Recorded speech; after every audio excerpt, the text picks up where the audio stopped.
안녕하세요. 김태훈 목사입니다. 뚜벅뚜벅 메시지. 오늘은 출애굽기 묵상 40번째. 좋은 게 아니라 옳은 게 좋은 것이다. 출애굽기 21장 12절에서 27절 말씀 가지고 함께 뚜벅뚜벅 걸어가겠습니다. 출애굽기 21장에 보면 눈은 눈으로, 이는 이로 갚으라. 24절 말씀에 나오지요.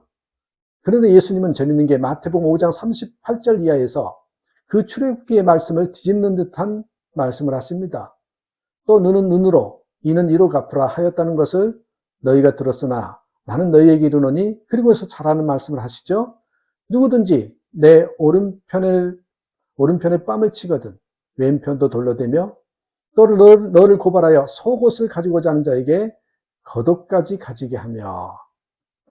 저는 이 두 말씀이 잘 이해가 되지 않았습니다. 왜 성경이 이랬다 저랬다 하는 걸까? 예수님이 구약의 말씀을 뒤집는 것으로 이해하였기 때문입니다.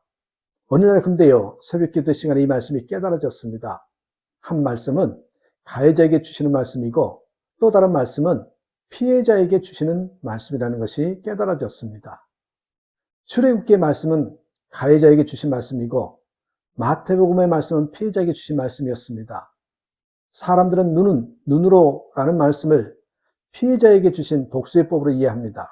그러나 출애굽기의 말씀은 피해자에게 주신 복수의 법이 아니라 가해자에게 주신 책임의 법입니다. 남에게 잘못을 했을 때 회피하지 말고 정직하게 잘못한 만큼 보상하고 책임지라, 그런 말씀입니다.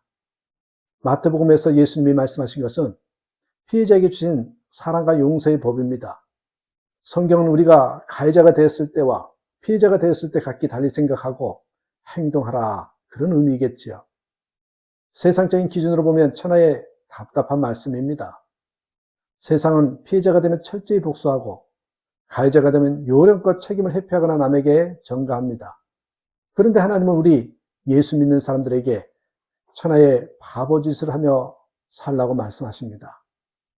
저도 솔직히 고백하면 이 말씀 100% 지킬 자신 없습니다. 저도 피해자가 되면 분노하며 복수를 꾀할 겁니다.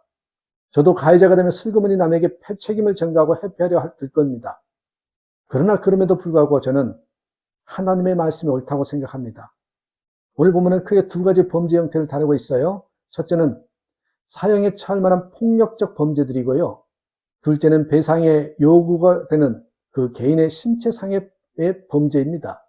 자, 먼저 사형에 처할 만한 중죄들 12절부터 17절의 내용이 그 내용이거든요. 먼저 사형에 처할 만한 폭력적 범죄의 내용들을 한번 살펴봅니다.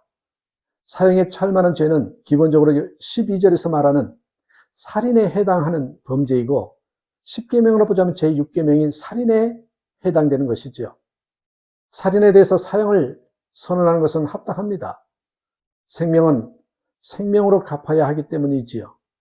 하지만 16절은 인신매매나 종으로 부리기 위하여 행해지는 그런 인신납치의 행위도 사형에 해당되는 죄라고 규정하고 17절은 또 재밌는 게 부모를 때리거나 부모에 대해서 저주하는 자도 동일한 중죄에 포함시키고 있습니다.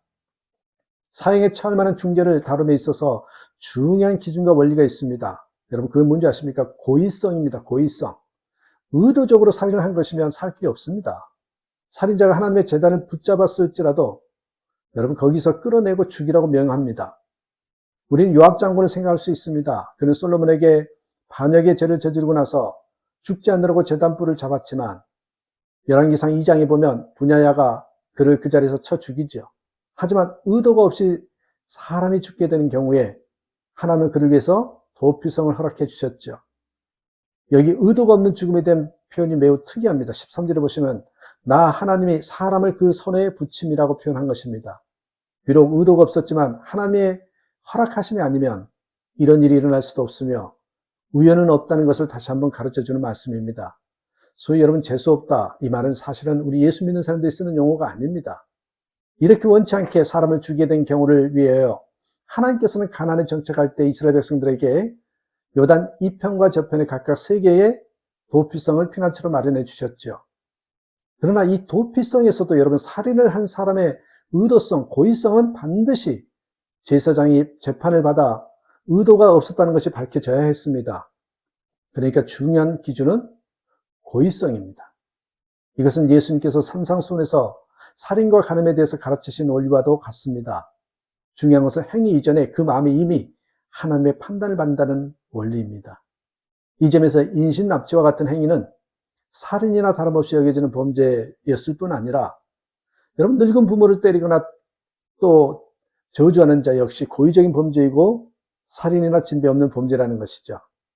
특히 부모를 저주하는 행위가 여기에 포함된다는 것은 충격적입니다. 이것은 하나님께서 세우신 그 가정의 질서를 지키고자 하시는 하나님의 의지를 볼 수가 있습니다. 여러분 18절부터 27절에는 개인 신체상해의 범죄입니다. 두 번째로 다른 내용입니다. 이것은 사형에 해당되는 죄가 아닙니다. 배상을 요구하는 범죄죠. 근본적으로 율법은 무력을 사용하는 싸움을 금하고 있다고 볼 수 있습니다. 두 사람이 싸움을 하다가 하나가 죽으면 형벌을 받아야 했는데 이것이 사형인지 배상인지에 대해서 정확한 언급이 없지만 생명은 생명으로 이런 원리에 의하면 사형이 되었을 수도 있는 경우입니다. 하지만 상대방이 부상을 입고 일어나기 때문에 그 부상에 대한 치료 및 그 기간 동안의 손해에 대해서 배상을 해야 된다라고 못 받고 있지요. 20절, 21절에 보시면 종을 때리는 것도 같은 원리가 적용됩니다. 기본적으로 주인이 종에게 체벌하는 것은 인정이 되었습니다. 종이 주인을 복종하지 않을 때 그런 체벌이 주어졌을 텐데 그 체벌이 종을 죽이는 데까지 간다면 그 주인은 형벌을 면할 수 없었습니다. 이것은 거의 죽으라고 때린 고의적 살인이라고 간주하는 것으로 이해됩니다. 종이 죽지는 않았지만 몸에 치명적인 상해, 즉 눈이나 이를 잃게 되었다면 주인은 그 배상으로 종에게 자유를 주어야 했습니다. 그런데 여기서 다루는 경우가 되게 약자들입니다. 22절에 싸움하는 사람 옆에 서 있다가 아이를 유산하게 된 여인이 나와요. 이 임신한 여인이나 유산한 태아는 다 보세요. 약자입니다. 그리고 주인에게 맞아서 죽거나 상해를 입게 된 종들도 역시 약자죠. 기본적으로 이 규정들이 사회적 약자들을 보호하는 규정들이라는 것을 쉽게 알 수 있습니다. 인권보호법이죠. 바로 이런 점들이 고대 근동의 다른 법들과 현저하게 차이가 있는 부분입니다. 배상을 해야 하는 경우에 고대 근동의 법 규정들은 거의 재산을 가지고 있는 남자가 상해를 입었을 경우만을 다루고 있다는 점이 크게 다릅니다. 하나님의 율법의 가장 기본적인 배경은 우리 사람은 누구나 다 존중되어야 할 하나님의 형상이라는 것입니다. 사랑하는 여러분, 오늘 본문을 보면은 저는 공의 하나님을 만나게 됩니다. 오늘 본문의 말씀에서 공의 하나님이 세사물에게 강조하는 내용이 나오죠. 예, 율법이 필요합니까? 저절로 두면 공의가 지배하는 세상이 되지 않기 때문에 그렇죠. 세상을 지배하는 원리가 뭡니까? 공의가 아니라 힘이거든요. 그래서 세상이 내세운 정의는 대개 보십시오. 강자의 이익과 편의를 대변합니다. 그처럼 돈과 힘이 있는 이들이 법을 자기들 뜻대로 적용하다 보니 그런 말이 나오잖아요. 유전무죄, 무전유죄라는 말. 그런 세상을 바로잡으려고 하나님 우리에게 율법을 주셨습니다. 성도는 공의가 무너진 세상을 바로잡으려는 하나님의 일에 동참하도록 부름받은 존재들입니다. 그러므로 여러분, 좋은 게 좋은 거라고 말하지 말고 옳은 게 좋은 거라고 말할 줄 아는 그런 유연한 원칙주의자가 되십시오. 공의가 바로 서지 않으면 모두가 존엄을 누리며 사는 세상이 오지 않습니다.